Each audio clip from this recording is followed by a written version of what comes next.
O doutor Cássio chegou e estava numa outra mesa e preocupado em dar continuidade, por isso o João me convidou para presidir a mesa, mas vou passar a palavra ao doutor Cássio.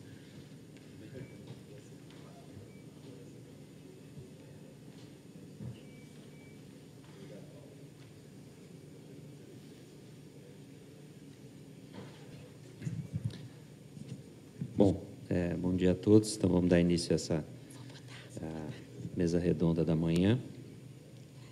Então, o tema é depressão no idoso, e nós vamos ter 4 apresentações, né? Primeiro, o Dr. Ricardo Barcelos Ferreira, que é de Minas Gerais.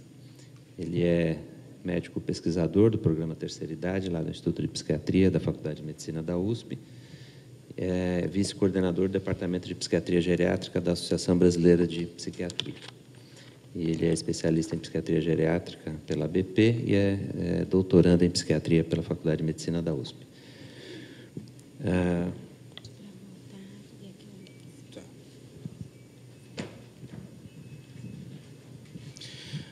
Muito bom dia a todos. Gostaria de, primeiramente, agradecer ao Dr. Senger e a toda a comissão científica pelo convite. É um prazer poder estar participando desse evento, para a gente trocar algumas informações. Antes de mais nada, não é intenção esgotar o assunto, muito pelo contrário, fomentar novos interesses em pesquisa, que o Brasil está crescendo muito nos últimos anos. Do ponto de vista epidemiológico, a gente sabe que na área da psiquiatria geriátrica, da neuropsiquiatria geriátrica, os dados ainda são poucos. A gente conseguiu algum avanço e, sem dúvida nenhuma, traz benefício do ponto de vista científico, do ponto de vista prático, um diagnóstico mais acurado da situação que existe hoje no Brasil com relação à população de idosos e o adoecimento mental. De maneira geral, a gente sabe que a depressão é uma entidade nosológica muito comum, mais de 120 milhões de pessoas no mundo inteiro, com um impacto funcional realmente bastante significativo, sendo que menos de 25% dos pacientes deprimidos, têm tratamento efetivo, de maneira geral. Daqueles que têm tratamento efetivo, menos de 30% a gente consegue tratar adequadamente, ter remissão. E uma notícia que é realmente positiva é que a depressão pode ser tanto diagnosticada quanto tratada a nível de atenção primária. Então, a gente pode, sem dúvida nenhuma, estar detectando cada vez mais casos de início precoce ou na fase inicial, na fase precoce da doença, podendo aí reverter todo o quadro de adoecimento do paciente, melhorando a qualidade de vida, diminuindo o impacto funcional. A população idosa, a gente sabe que nos últimos anos tem crescido cada vez mais. Hoje a gente tem cerca de mais de 600 milhões de idosos no mundo, de pessoas com mais de 60 anos de idade. Em 2025 serão 2 bilhões, uma quantidade bastante expressiva. No Brasil, o último censo de 2010, do IBGE, mostrou que nós temos já 10% da população, mais de 19 milhões de idosos hoje no Brasil, sendo que no Rio Grande do Sul, 1.300.000, Minas Gerais e Rio de Janeiro compartilham, cada um com 2.100.000, e São Paulo com 4.400.000. Em 2025, chegará a 30 milhões. E em 2050, de cada 5 adultos, 1 será idoso, em torno de 20% a 25% de pacientes com 60 anos ou mais, tornando-se a segunda maior causa de adoecimento no mundo, perdendo só para a doença cardiovascular. E é claro que aqui ela não entra sozinha. A depressão leva junto comorbidades clínicas, doenças clínicas que, obviamente, vão gerar maior impacto, vão gerar piora do prognóstico e, sem dúvida nenhuma, aumento da mortalidade na população idosa. Hoje, diariamente no Brasil, isso é um dado bastante assustador, na verdade. A gente sabe que 46 idosos hoje morrem vítimas de violência hoje no Brasil. As principais causas são o abandono, violência física e psicológica, violência financeira, o homicídio e o suicídio. A maioria dos casos são parentes que são os algozes da violência dentro do próprio domicílio. E, por incrível que pareça, o idoso tem como maior queixa, hoje, de violência contra ele, o preconceito e o desrespeito. Eles são bastante modestos ao queixar, né, a violência contra eles, tendo em vista que a gente percebe que, de fato, é algo muito mais grave. O perfil sociodemográfico da população, hoje no Brasil, população idosa, para a gente ter uma noção de como que será o impacto dos dados epidemiológicos sobre essa população. A gente sabe hoje que a maioria é do sexo feminino, cor branca, de religião católica, de baixa escolaridade, metade dos idosos tem o chamado analfabetismo funcional, tem em torno de 60 a 64 anos, como faixa etária mais prevalente, são casados e vivem com a mulher e pelo menos um filho, em sua maioria. As idosas são viúvas e vivem com um filho e uma filha, de quem recebem a maior atenção. E 12,4% dos idosos vivem no chamado pobreza extrema, que é a soma da renda familiar, um valor total inferior à metade do salário mínimo. E 88% dos idosos têm renda própria e contribuem para despesas domésticas. Daí o impacto funcional, o impacto da doença na vida não só do paciente como da família, na estrutura familiar, ser maior e mais grave do que em adultos jovens. A expectativa de vida vem reforçar essa importância do estudo, do melhor conhecimento, do desenho, de como se determina, como se estabelece o adoecimento na população idosa de maneira geral. E subiu de 67 anos em 91 para 73 anos. É um salto realmente significativo. De maneira geral, só para en passant, a gente tem aí as alterações biológicas, num envelhecimento fisiológico, que são fruto da apoptose, do próprio desgaste de funcionamento fisiológico do corpo humano. Isso, obviamente, vai se somar às questões relacionadas a doenças crônicas, físicas, as perdas materiais e afetivas e a mudança no papel social.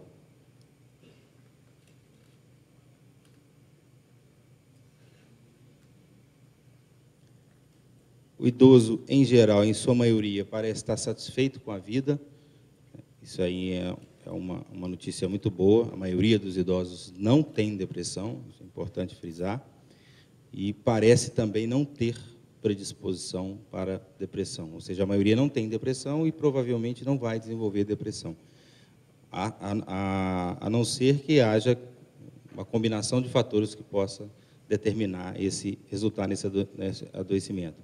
Por outro lado, a população idosa tem uma capacidade maior de resiliência e resignação perante as situações da própria vida, os eventos estressantes de vida, em comparação com adultos jovens. São capazes de lidar melhor com a perda, são capazes de lidar melhor com o luto. De maneira geral, isso é positivo para nós.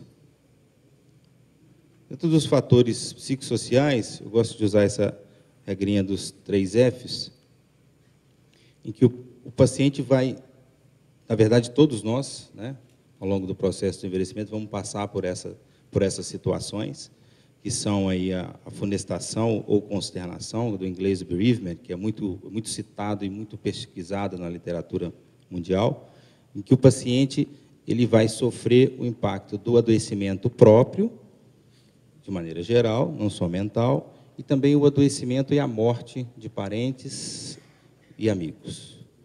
A finitude e o fenecimento, que diz respeito aí à mudança do papel social. O idoso deixa de ocupar o posto de chefe da família, aquele que é a base ou a estrutura da família, e passa a ser alguém que necessita de cuidados.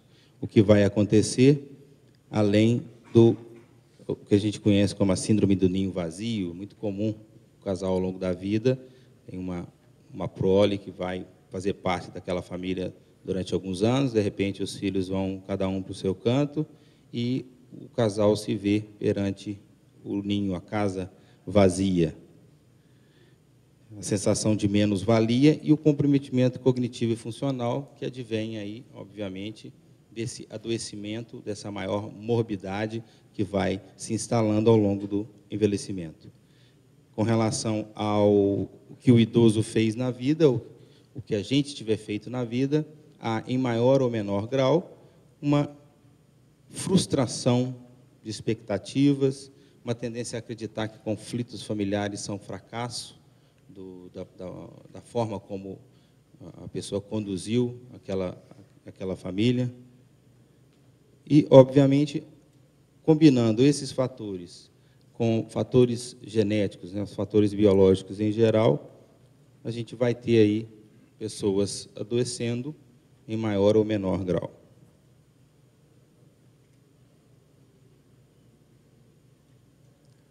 Bom, agora falando especificamente da depressão, a gente sabe que depressão maior é uma síndrome muito frequente, a síndrome depressiva, que engloba depressão maior, depressão menor, distimia e sintomas depressivos clinicamente relevantes. Eu peço desculpa porque eu não defini ali, não descrevi aquela sigla. É hoje a segunda doença psiquiátrica mais debilitante em idosos, só perde para o declínio cognitivo minêmico. E em relação aos adultos jovens, a gente sabe que as doenças físicas e estruturais e alterações estruturais estão mais presentes, daí o conceito de depressão vascular. Às vezes a pessoa não tem histórico nenhum de depressão na vida, ao longo do envelhecimento sofre alterações da circulação cerebral, que podem ser de ordem isquêmica, em geral, na sua maioria, ou até mesmo eventos maiores, e o idoso sai com um quadro de humor. É muito comum o idoso não ficar com sequela motora, então não tem hemiplegia, né, não tem alterações neurológicas focais evidentes, mas, de repente, o idoso começa a funcionar de uma maneira diferente da anterior, do de costume, começa a se tornar mais emotivo, começa a sentir mais as relações humanas, perdas, e desenvolve um quadro de depressão. Na prática, muitas vezes a família demora muito para perceber isso, porque justamente pelo fato do idoso não ter ficado com a sequela que é a mais temida, que é a neurológica, focal, que é a estrutural, a física, e é um idoso que não tem histórico de depressão. Então, a família, às vezes, tem essa dificuldade de chegar ao diagnóstico. Os sintomas depressivos menores são mais frequentes do que em adultos jovens, e a sobrecarga familiar é maior, justamente por causa daquilo que a gente viu anteriormente. Uma responsabilidade maior sobre a estrutura familiar, do ponto de vista econômico.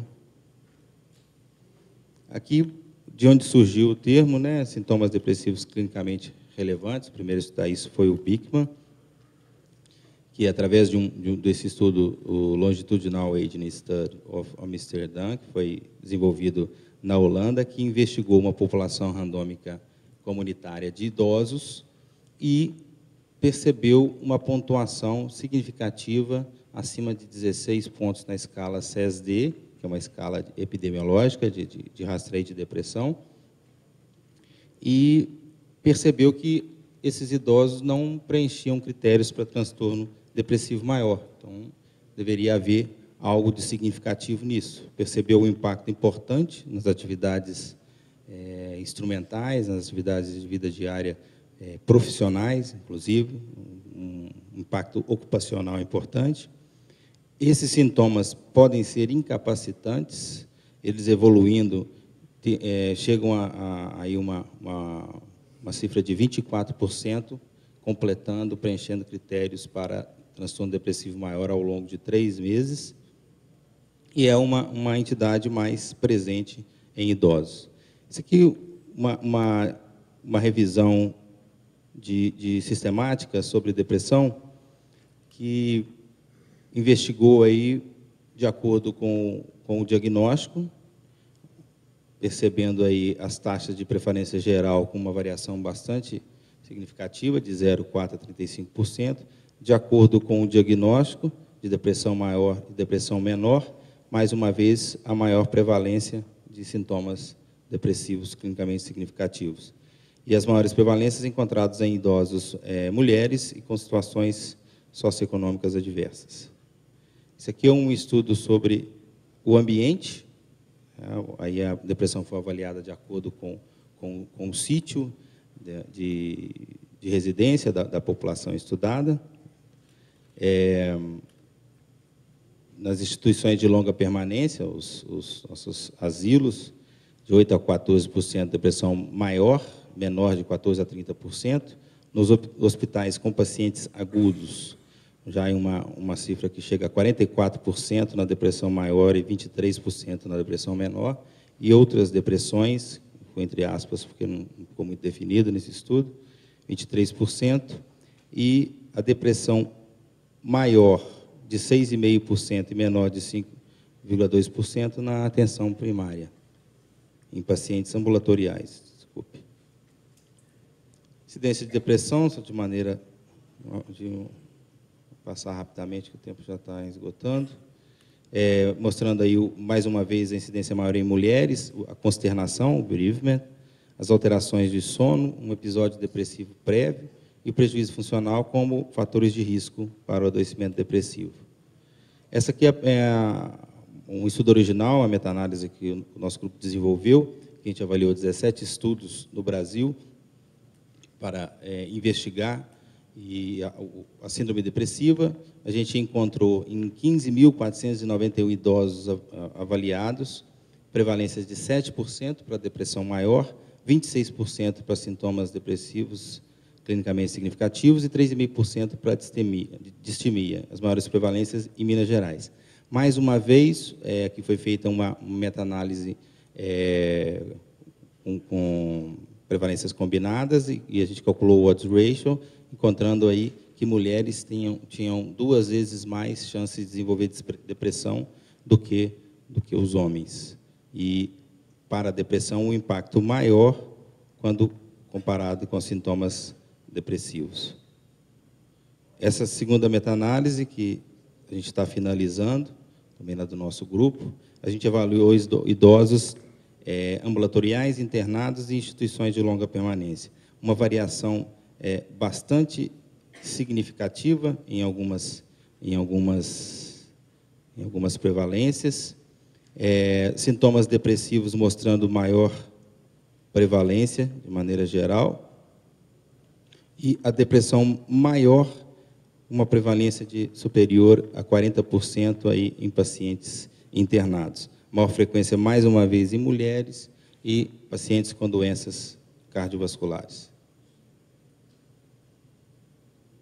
Esse é um estudo que a gente finalizou agora, já foi aceito, está no Prelo, pelo International Journal of Geriatric Psychiatry, em que a gente estudou uma população de idosos da comunidade de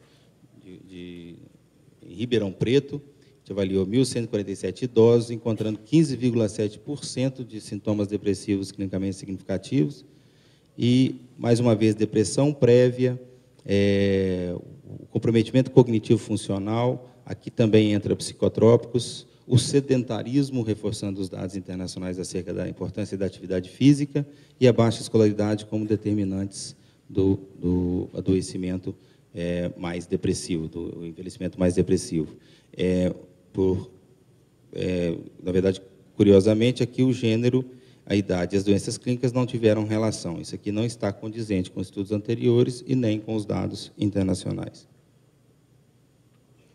Comparando agora os dados internacionais e os nossos, a gente percebe uma correspondência importante entre uma mesma relação de maior prevalência com sexo feminino, episódio depressivo prévio, comprometimento cognitivo funcional, as doenças cardiovasculares e a atividade física marcadamente nos nossos estudos, a insônia, a consternação e a menor escolaridade em estudos internacionais.